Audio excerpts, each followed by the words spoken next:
Welcome back, Tiger fans. Just another video to break down the VFL game on the weekend that Richmond had against Frankston Football Club on the weekend.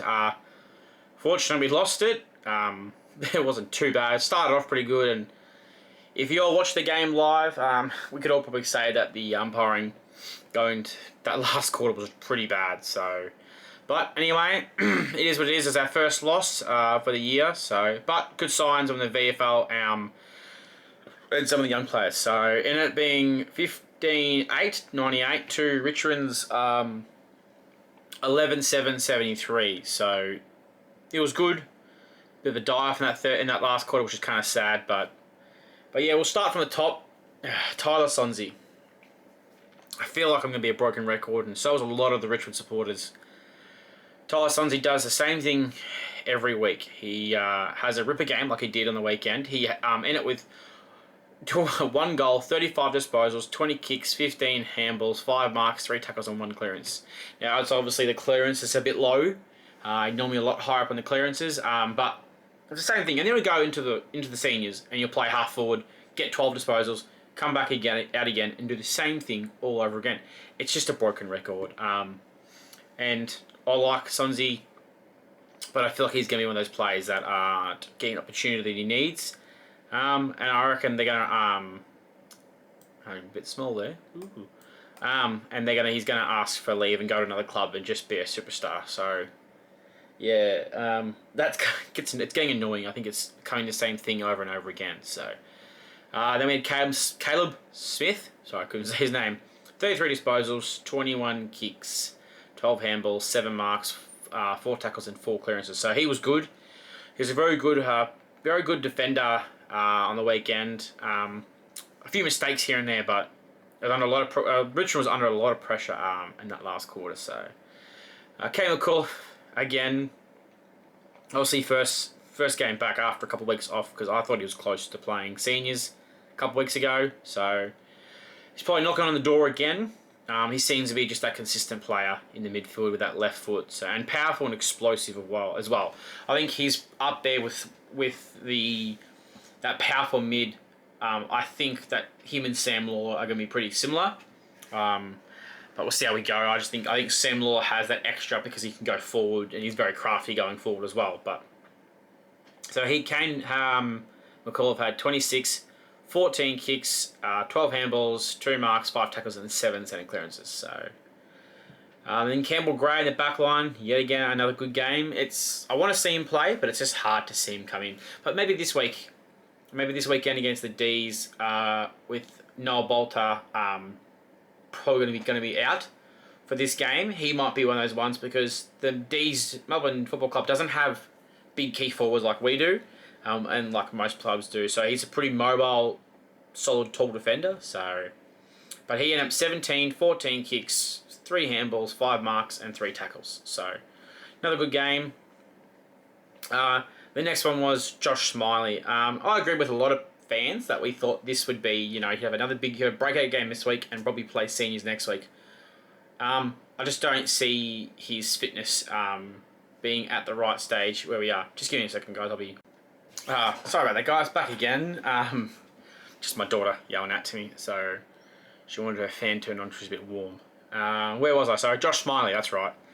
I just think he's going to be a couple of games away. I think.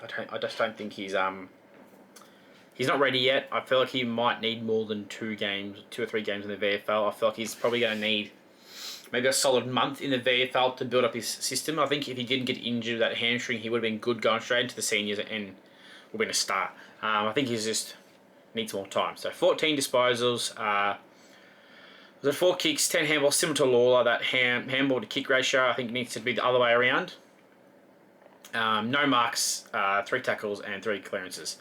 I thought he got taken off at the last quarter, very similar to Tyler Sonsie, but I think it just took him a while to get him back onto the side. So Liam Fawcett, he had 1 behind.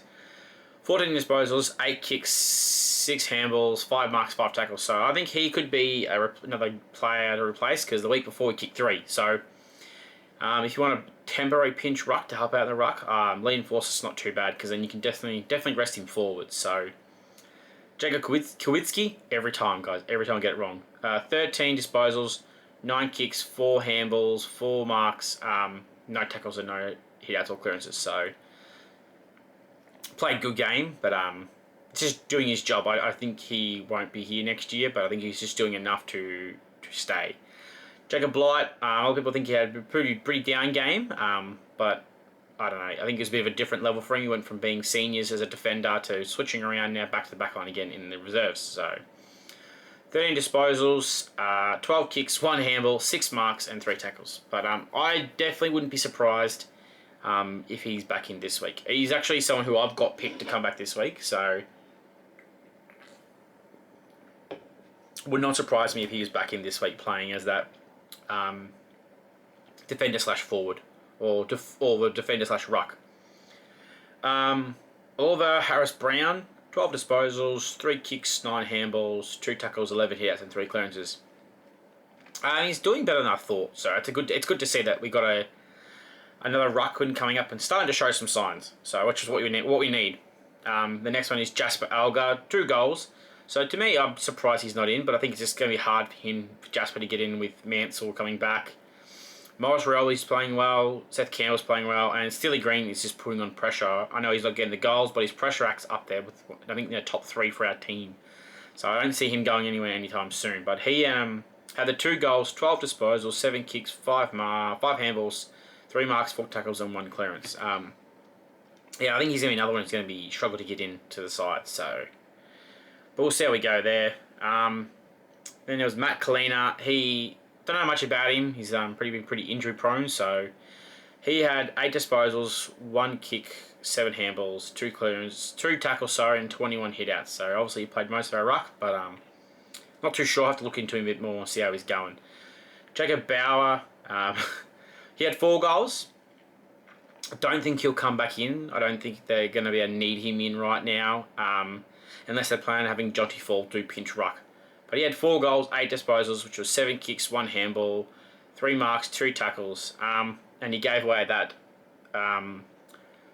free kick when he threw the ball into the fence after he claimed a mark and they believed it was over the line. So he's got to get that little bit of anger out of his game, or just pick it for the right time. Thomas Sims has been playing solid. Maybe not enough to break in, but I think he should be a chance this week for a debut. But just because he was drafted in his draft class, he was drafted as a ruck slash forward. So if you want a player who's not a genuine ruck like a Samson Ryan, who we know is injured, but you also want someone who goes forward and can kick some goals, I think Tom Sims is probably going to be that prototype Nankervis replacement in the future. So he's 199 centimeters, and I think he's still right. I wouldn't be surprised if he ends up being at least 201. But he ended up having 1 goal, 1 behind, 6 disposals. So he had 3 kicks, 3 handballs, 3 marks, 1 tackle, 1 hit out, and 1 clearance. So not too bad. Sad that we lost, but showing some signs in the young players that are we're getting there. So. Alright guys, that'll be it for this episode, so just please leave a like, a comment and subscribe, it really helps me out. But until next time guys, go Tigers and stay safe.